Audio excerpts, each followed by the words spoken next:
से महाराज समस्त ब्रजवासी नीचे आए हैं। अब तो मूसलाधार बरसात हुई है महाराज। ऐसा बताते कि 7 दिन 7 रात तक अनवरत बरसात चलती रही, अनवरत।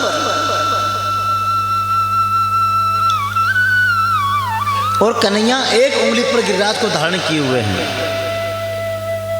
कोई आम तो ऐसा कर नहीं सकता महाराज, ये साक्षात भगवान है ना। एक छोटा सा बालक ऐसा कर पाएगा? नहीं कर पाएगा। लेकिन कर्तुम अकर्तुम अन्यथा कर्तुम समर्थ परमेश्वरः, जो होनी को अनहोनी कर दे और अनहोनी को होनी, वो परमात्मा है महाराज। वो गोविंद है, वो गिरधारी है। तो 7 दिन 7 रात तक ब्रजवासियों ने कहा, लाला अरे कन्हैया, लाला तेरे हाथ में दर्द हो रहा होगा, तेरा हाथ जो है भैया वो अब दुख रहा होगा। ऐसा कर, तू हाथ उठा ले और हम अपनी लोठी पे या गिरिराज धारण कर लेंगे। लोठी मतलब लाठी। सब ने अपनी लठियाँ लगा ली महाराज, सब ब्रजवासी ने अपनी लठियाँ लगा ली।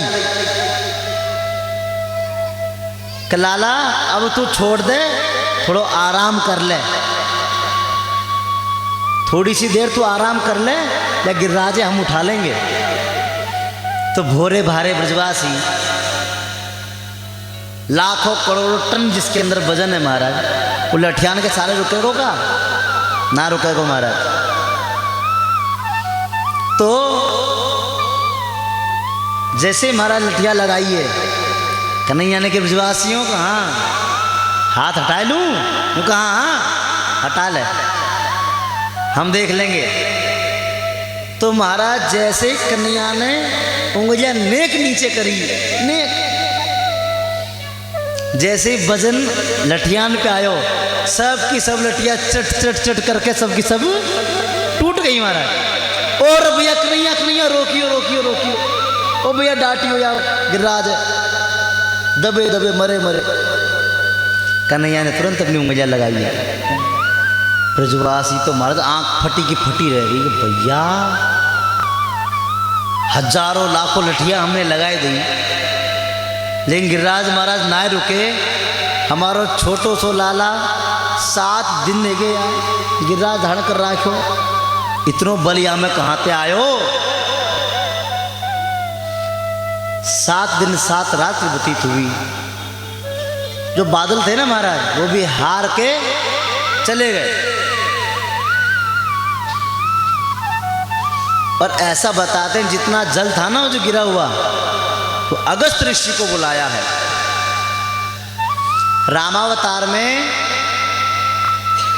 रामावतार में भोजन करवाया था। माता सीता ने कहा कि एक ब्राह्मण को भोजन करवाना चाहती हूँ, लेकिन अच्छा सा ब्राह्मण लेके आना, ऐसा नहीं जो 2 पूड़ी खार उठ जावे, बढ़िया आनो छाओ ब्राह्मण। राम जी भी कौतुक किए, जो बढ़िया बुलाओ, रुक जा। अगस्त जी महाराज बुला लिया, आ जाओ महाराज भोजन। जो सीता रसोई तैयार है? जो हाँ भगवान तैयार है। देवता बैठ गए, ब्राह्मण देवता। अब तो महाराज जब भोजन आरंभ किया ना, तो वो दशा या तो अगस्त जी जानते हैं या सीता माता जानती है। बस जो भी ला के रखे सब एक बार में खत्म, सब्जी खत्म, पूरी खत्म, हलवा खत्म, खीर खत्म, सब। ऐसा बताते संतजन रिद्धि सिद्धि को बुलाना पड़ा कि भैया आओ, गणेश जी महाराज आओ। गणेश जी हलवाई बन गए, पूड़ियाँ निकाल रहे हैं महाराज। लेकिन ये भी भारत देश है, भारत के ऋषि मुनि है महाराज। हाँ? माता सीता परेशान हो गई, पार नहीं पा सके महाराज। राम जी से कहा कि महाराज मैं तो आपने यूँ उठोगे ब्राह्मण ले राजो बढ़िया ही ले जब तो ज़्यादा ही बढ़िया ले आए। मुझे तो बढ़िया की क्यों, ज़्यादा बढ़िया की थोड़ी क्यों, ज़्यादा बढ़िया ले आए महाराज आपको। मैं तो हार गया। राम जी बैठे महाराज फिर, और राम जी तो जल्दी भोजन करके एक आध पूड़ी खाई और जय जय उठ गए। अब संतों की पंगत का नियम है महाराज वृंदावन के अंदर, तो शायद गए होंगे, देखा होगा उन्होंने आश्रम पर। हम जब लोग पंगत करते हैं ना, एक साथ बैठते हैं महाराज, संतों के जहाँ भंडारे होते हैं ना, वहाँ एक साथ बैठते हैं और पंगत चल रही है और बीच में यदि खड़ा हो गया तो चिमटा पड़ेगा फेंकते में, चिपियो पेड़ी बीच में से खड़ा नहीं हो जाएगा। जब तक सभी संत प्रसाद न पालें तब तक खड़ा होने का नियम नहीं है। और खड़े होने से पहले 3 बार जयकारी लगाएंगे। भोजन कर रहे हैं 3 बार जयकारी लगते हैं। पहला जयकारा लग गया, इसका मतलब कुछ लोगों ने भोजन कर लिया। दूसरा जयकारा लग गया, मैं समझ लो कि आधे से ज़्यादा लोगों ने भोजन कर लिया। अब तीसरा जयकारा लग गया, इसका मतलब सब ने भोजन कर लिया, खड़े हो जाओ। ये पंगत का नियम है, तब भी सब जगह ऐसा होता है। राम जी खड़े हो गए। अगस्त जी ने कहा कि महाराज अच्छा चालाकी कर गया थे, तो अब क्या करें, पंगत उठ गई महाराज, अब खाते बढ़िया ना लगे। तो अगस्त मुनि भी ठीक है भैया, लाओ पानी पिलाओ, पानी पिलाओ। क्योंकि माता ने तो भोजन करवा दिया, आप पानी पिला दो। क्योंकि महाराज 2-5 टैंकर से तो काम चलेगा नहीं। तो अगस्त मुनि समुद्र को पी गए महाराज। तो ऐसा करो, अब की बार भोजन किया ना, अगली बार द्वापर में पानी पिलाऊंगा। तो अगस्त को बुलाया है, आ जाओ महाराज पानी पी लो। तो जितना पानी बरसा ना, वो संपूर्ण जितना जल था अगस्त मुनि उसको सब पी गए महाराज। ये भारत की ऋषियों की सामर्थ्य है महाराज, ऐसे ऋषियां उत्पन्न हुए हैं। तो समस्त जल पी गए। भगवान ने गिरिराज को पुनः स्थापित किया यथावत। इधर इंद्र ने पूछा कि बरसा दियो पानी को। हाँ महाराज बरसाया। इंद्र ने देखा तो ब्रज में तो महाराज सूखा पड़ा हुआ जैसे पहले था ऐसा ही। कब भाई तो पानी बरसायो कि न बरसायो रे? कहना महाराज मैं तो बरसा रहा आया 7 दिन रात को। फिर पानी खटेगियो जो मैं न जाना महाराज खटेगियो। इंद्र को आज ज्ञान हुआ है कि भैया हमने बहुत बड़ी गलती कर दी। ये कोई साधारण नहीं है, तो साक्षात पुराण पुरुषोत्तम है, पर ब्रह्म परमात्मा है, जिनका हमने घोर अपराध किया। ब्रजवासियों को मारने के लिए हम लोगों ने चेष्टा की। भगवान हमसे बहुत कुपित होंगे। इंद्र अब मौका देखता है कि भगवान से क्षमा प्रार्थना कैसे करूं जाकर। इधर भैया जैसे ब्रजवासी सब बाहर निकले ना, तो मन सुखा तन सुखा स्थोक कृष्ण ये सब के सब कन्हैया को घेर के खड़े हो गए। चौरदारी के कन्हैया, हाँ भैया अब आपस में दोस्त है ना महाराज, मित्र हैं। कुछ भी हमारे लिए तो परमात्मा है, उनके लिए तो मित्र है। और ब्रज में तो कन्हैया ऐसे हैं, इतने सीधे इतने सरल भगवान कि जिस ग्वाल बाल की इच्छा होती ना कन्हैया से, तो कन्हैया घोड़ा बन जा, मैं थारों पर बैठ हूँ। तो भगवान भी घोड़े बन जाते महाराज, और एक बालक उसके ऊपर बैठ के और चक्कर काटता। भगवान भी घोड़े बन गए महाराज ब्रज में आके। थे इतने सरल परमात्मा अपने भक्तों के लिए। तो ग्वाल बाल कह रहे चौरदारी के कन्हैया एक बात बता, अबे 8-10 दिन पहले या तेरी मेरी कुश्ती भई, जब मैंने तो उठा उठा के पटक्यो, मैंने तुम्हें उठा उठा के मार लगाई पटक पटक के, आज तुम्हें इतनी ताकत कहाँ पे आ गई ये बता। हमारे सबके डंडा टूट गए और तूने एक उंगलिया पे गिरराज धारण कर रखो, इतनी ताकत तुम्हें कहाँ पे आई। कन्हैया कह रहे हैं भैया ऐसी कोई बात ना है, तुम्हें बताऊं साची साची। कहा कब मेरे गुरुजी ने मोकू एक मंत्र दियो, मेरे गुरुजी ने मोकू एक मंत्र दियो भैया। वह मंत्र को उच्चारण करके वह मंत्र पढ़ के मैं जाकी तरफ देखूं ना, वह की ताकत मेरे शरीर में आ जाए। ग्वाल वालों को मतलब बहका रहे हैं कि वह की ताकत मेरे अंदर आ जाए। अब तो महाराज मनसुखा कह रहा है कि सुन ले कन्हैया खबरदार, देख तूने माखन चुरायो हमने कछु नहीं कही, तूने दही की खूब मटकी फोड़ी हमने कछु नहीं कही, हमने तेरा साथ दियो। तूने चीर चुराए हमने कछु नहीं कही, पर दारी के आज के बाद ताकत चुराई है ना हमारी, देख लीजिए हम तो बुरो कोई नहीं होगा। अच्छा हमारी ताकत चुरावे को हाथ के पीछे मत करियो ऐसे। नाना भैया अब क्या करूँगा। कन्हैया कहते हैं कि कछु माखन को बल बढ़ो, कछु गोपन करी सहाय, राधे जू की कृपा सो मैंने गिरवर लियो उठाए। कछु माखन को बल बढ़ो, हे ब्रजवासियों मैंने जो चुरा चुरा के तुम्हारा माखन खायो ना, ये तो वह माखन की ताकत है। कछु गोपन करी सहाय और राधे जू की कृपा से, किशोरी की कृपा से, ब्रजेश्वरी की कृपा से मैंने गिरवर लिए उठाया, मैंने गिरिराज को धारण किया भैया, और कोई बात नहीं है। सब ब्रजवासी की महिमा हुई। बोलो कृष्ण कन्हैया लाल की। अब तो महाराज एक दिन की बात, कन्हैया गाय चराने गए और तलहटी में जितने ग्वाल बाल जो थे ना महाराज, सब गैया ले लेके आगे बढ़ गए। कन्हैया अकेले बैठे हुए हैं। कन्हैया अकेले बैठे। इंद्र ने मौका देखा कि अब जा करके मैं इनसे क्षमा प्रार्थना कर सकता हूँ, एकांत में है, कोई इनके पास नहीं है।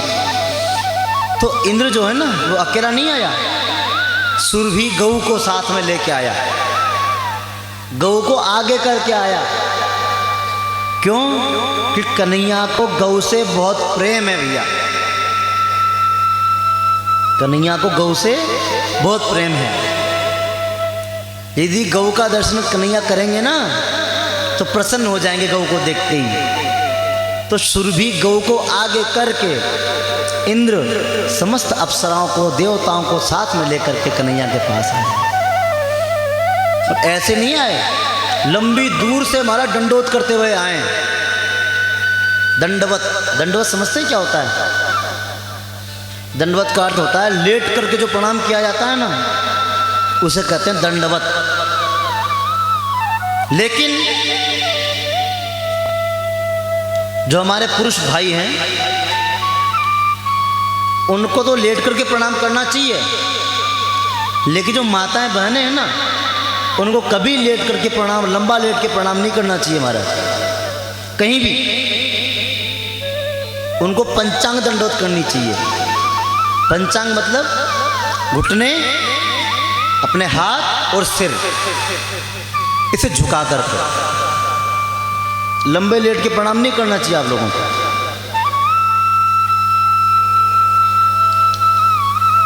तो महाराज इसका भी कारण है, नियम है। तो बस यही जान लो कि आप लोगों को लंबे लेट के प्रणाम नहीं करना चाहिए। तो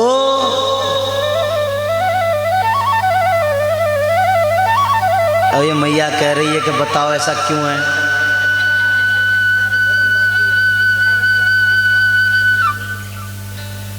तो सुनो, ऐसा बताया गया है,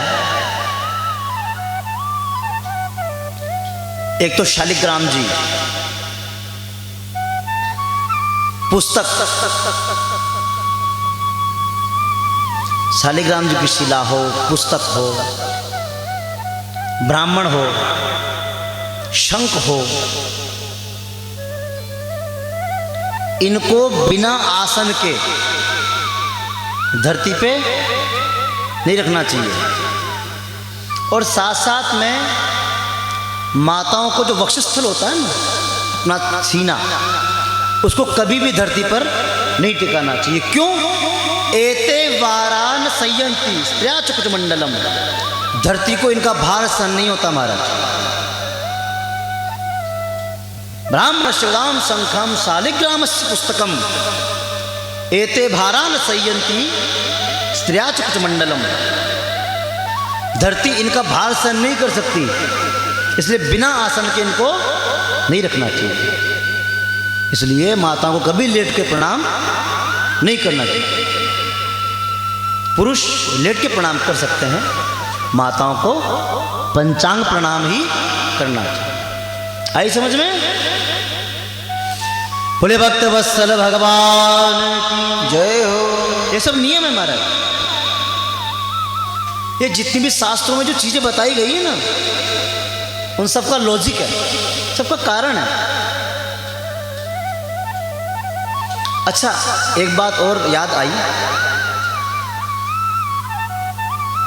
हम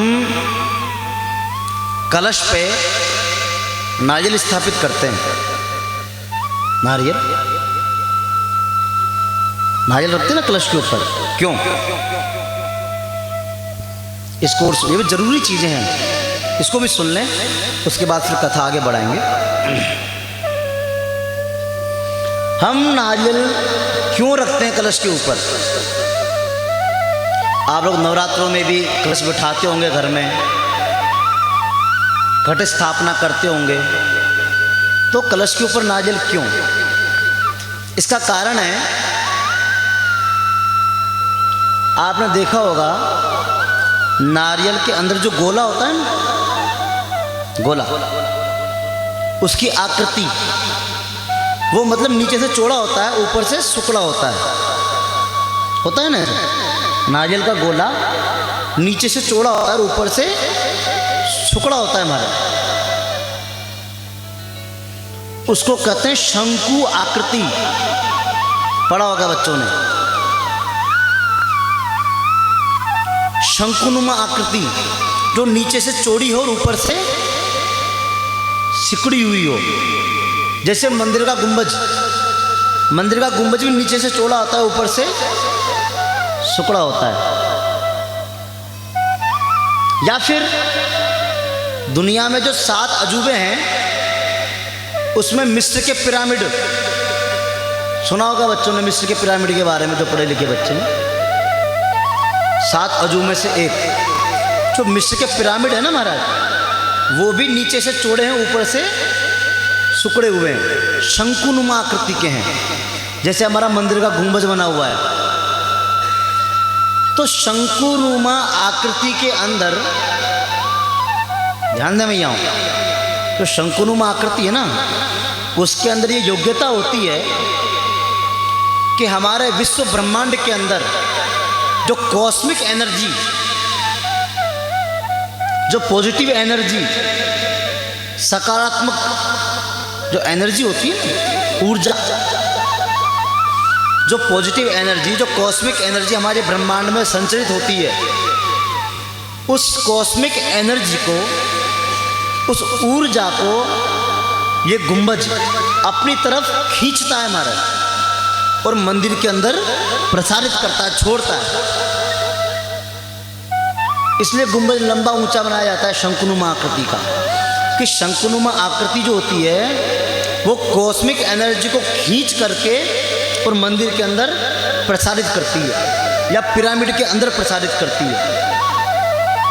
जिससे क्या होता है, आपका जो घर बना हुआ है ना, आपके घर में वही सीमेंट लगा हुआ है, वही सरिया लगा हुआ है, वही पत्थर, वही ईंट है, लेकिन घर से ज्यादा शांति मंदिर में मिलती है। घर से ज्यादा शांति आपको मंदिर में मिलेगी महाराज। 5 मिनट बैठ के देखो, मन शांत हो जाएगा। क्यों? क्योंकि मंदिर के अंदर वो गुंबज है ना, उस गुंबज के प्रभाव से मंदिर के अंदर कॉस्मिक एनर्जी संचरित होती रहती है।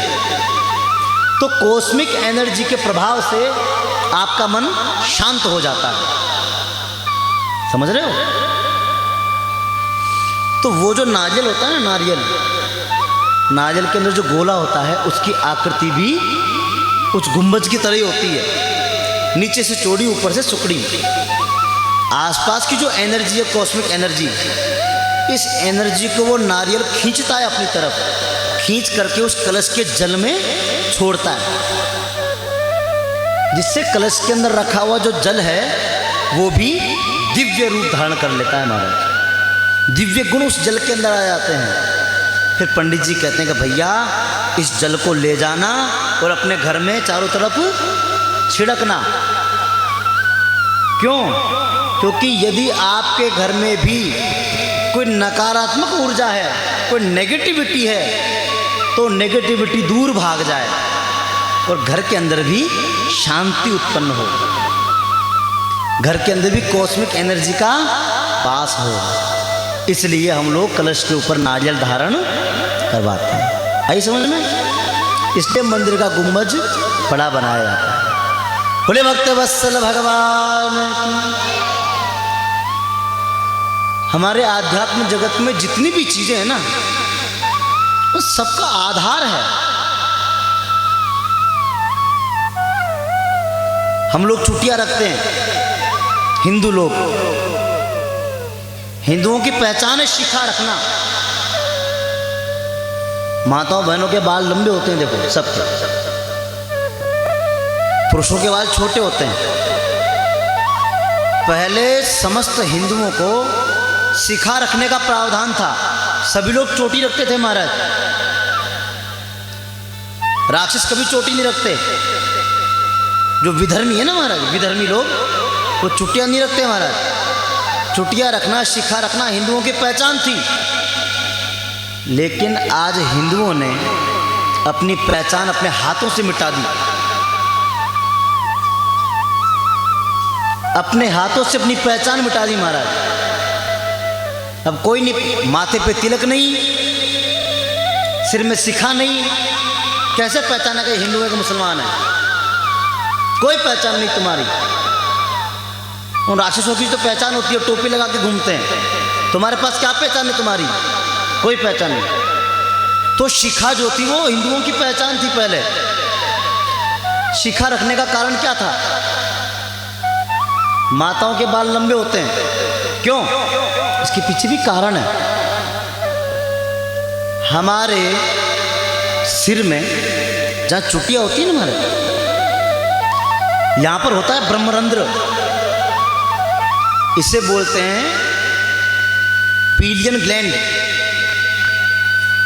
जिन लोगों ने शारीरिक संरचना के बारे में ज्ञान प्राप्त किया होगा वो जानते होंगे कि यहां मस्तिष्क में पीलियन ग्लैंड होता है महाराज। वो आपका यदि हमेशा ढका रहेगा, आवृत रहेगा, तो व्यक्ति का जो मस्तिष्क होता है ना, वो तीव्र गति से काम करेगा। चुटिया रखने से दिमाग तेज होता है, तीव्र होता है हमारा। इसलिए माताओं बहनों के अंदर बुद्धि ज्यादा पाई जाती है। हाँ, ये सत्यता है। आहारो द्विगुण स्त्रीणाम बुद्धिस्तासाम चतुर्गुणः। चाणक्य जी कहते हैं कि माताओं के अंदर बुद्धि पुरुषों की अपेक्षा 4 गुना ज्यादा पाई जाती है। किस समय किस जगह पर कैसे काम निकाला जाता है, व्यवहारिकता का ज्ञान, सामाजिक ज्ञान, पुरुषों की अपेक्षा महिलाओं को ज़्यादा होता है। यदि कोई संकट आ गया तो किस प्रकार से, कैसे यहाँ से निकलना है, कैसे बचना है। पुरुष तो गच्चा खा जाएगा, लेकिन माताएं वहाँ से क्यों? क्योंकि इनका दिमाग लंबे लंबे बालों की वजह से वो ब्रह्मरंध्र पीनियन ग्लैंड हमेशा ढका रहता है। इस वजह से बुद्धि तेज काम करती है। लेकिन पुरुषों की बुद्धि तो फरीगी महाराज घास चरवा है ही कौन। क्यों? कुछ चुटिया काट काट के फेंक दी महाराज। इसलिए भैया तुमने तो फेंक दी, कम से कम अपनी आगे वाली पीढ़ी को तो संभालो। अपने बच्चों के तो कम से कम शिखा रखो जिससे उनकी बुद्धि तीव्र हो। ये हिंदुत्व की पहचान है, हमारी पहचान है, सनातन धर्मावलंबियों की पहचान है। समझे? हाँ कि ना? हाँ, मुंडी तो हिला दो। बोले चार भुजानाथ। ऐसी अनेकों बातें हैं महाराज, लेकिन समय तो वही 7 दिन का है, 3-4 घंटे का। क्या करें, क्या क्या बताएं आपको। चलिए आगे की कथा कहते हैं। तो महाराज इंद्र सुरभि गौ को साथ लेकर के आया, देवताओं के साथ आया और आकर के दंडवत प्रणाम करते हुए आया। महाराज प्रणाम करते हुए आया, आकर के भगवान की स्तुति की। इंद्र ने भगवान की स्तुति की। विशुद्ध सत्वम तमधाम शांतम तपोमयम ध्वस्तरजस्तमश्च। हे प्रभु, हे गोविंद, मुझसे बहुत बड़ी भूल हो गई। हे प्रभु, मुझसे बहुत बड़ी गलती हो गई, मैं आपको पहचान नहीं पाया, मुझको क्षमा कर दो। हे प्रभु, जिस प्रकार से आप विशुद्ध सत्व हैं, आप हमेशा शांत रहने वाले हैं, मुझे पता है आप मुझ पर क्रोधित नहीं होंगे, क्योंकि आप तो करुणा निधान हैं, करुणा वत्सल हैं, भक्त वत्सल हैं। प्रभु, जिस प्रकार से कोई छोटा सा गर्भस्थ बालक यदि गर्भ में अंदर ही अंदर माँ को लात मारे तो माँ को बुरा लगता है क्या? नहीं लगता, और प्रसन्न होती है। उत्क्षेपणम गर्भगतस्य पादयोः, माँ प्रसन्न होती है। हाँ, ये हिल रहा है अंदर। हाँ? उसी प्रकार हम भी आपके गर्भस्थ बालक हैं।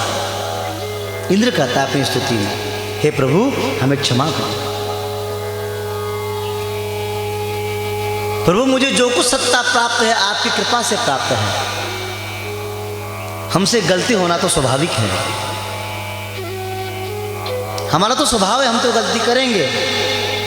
लेकिन प्रभु, आपका जो स्वभाव शांत रहने का है, उस स्वभाव को आप कभी मत त्यागना, हमें क्षमा करते रहना। सुरभि ने भी कन्हैया की स्तुति की है, गौ ने, जो कि महाराज ये इंद्र जो है ना, तो मनुष्यों के देवता भले ही हों, मनुष्यों के इंद्र चाहे ये भले ही हों, देवताओं के इंद्र ये भले ही हों, लेकिन हमारे इंद्र तो आप हैं। हे गोपाल, हमारे इंद्र तो आप ही रहेंगे। माता सुरभि ने अपने दूध से गोपाल का अभिषेक किया महाराज। कन्हैया प्रसन्न हो गए। गलती ब्रह्मा ने भी की थी, गलती इंद्र ने भी की है। ब्रह्मा ने क्या गलती की थी कि भगवान के प्राण प्यारे जो बछड़े हैं और ग्वाल बाल हैं, उनको चुरा करके एक गुफा में बंद किया था, चुराया था मात्र। और इंद्र ने क्या किया?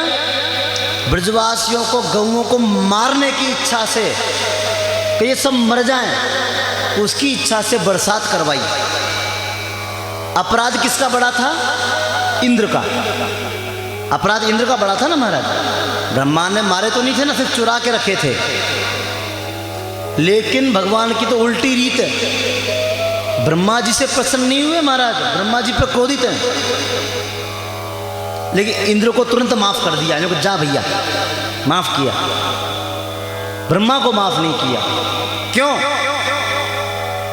इसलिए नहीं कहा, इसलिए माफ नहीं किया, भगवान ने कहा कि देख ब्रह्मा तू तो मेरा बड़ा बेटा है और इंद्र छोटा बेटा है। बड़ा बेटा समझदार माना जाता है, यदि कोई छोटा सा बच्चा आकर के माँ को मारे तो माँ जो है तोतरी भाषा में यदि बच्चा आके गाली भी दे ना माँ को तो प्रसन्न होती है, गले से लगा लेती है।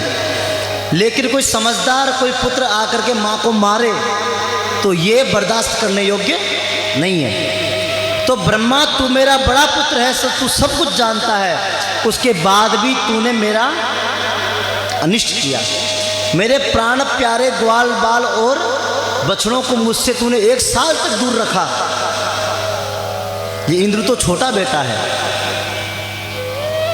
और भले ही इंद्र ने मारने की इच्छा से बरसात करवाई, लेकिन जो ब्रजवासी मेरा दर्शन नहीं कर पाते थे 7 दिन 7 रात तक मेरी आंखों के सामने बने रहे। जो मेरे ब्रजवासी जिनका बहुत सी बार मैं दर्शन नहीं कर पाया, 7 दिन 7 रात तक वो ब्रजवासी मेरी आंखों के सामने बैठे रहे।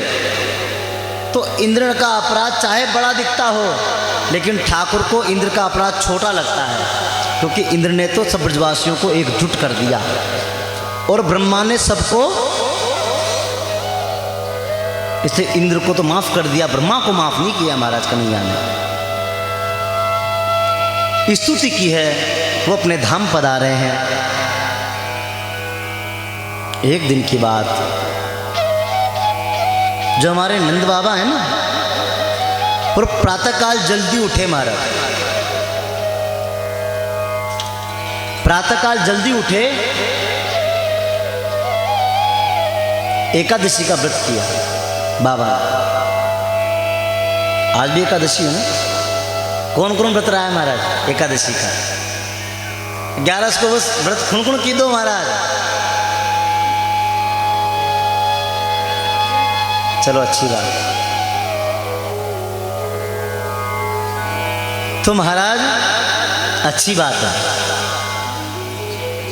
जिस जिससे व्रत किया है ना बहुत अच्छी बात है, करना चाहिए। एकादशी का व्रत तो अवश्य करें, और व्रत चाहे करें या न करें, लेकिन एकादशी का तो अवश्य करना चाहिए महाराज। एकादशी की महिमा ही अलग है। ऐसा बताया गया है, और मैया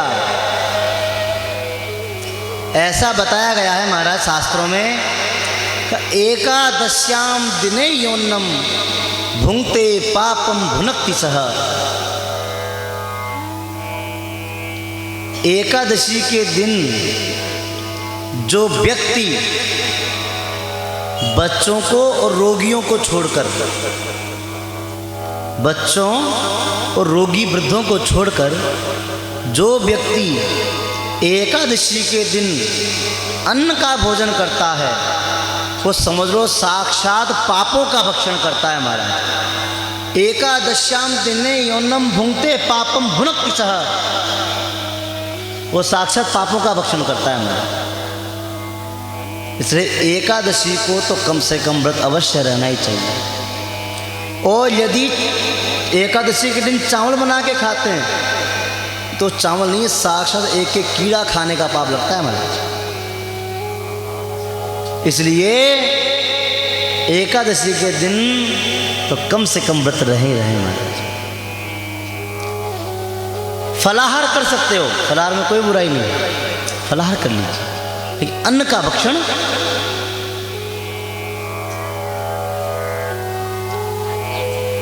तो महाराज जिसने एकादशी का व्रत किया है अच्छी बात है, जिसने न किया वो भी एकादशी का व्रत करें, ठीक है ना।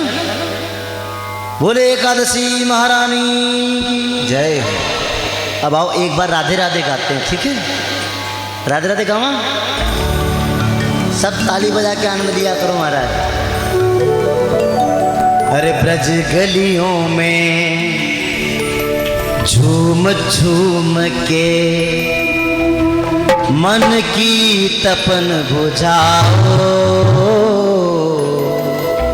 ध्यान देना, ब्रज गलियों में झूम झूम के मन की तपन बुझाओ। राधे राधे गाओ।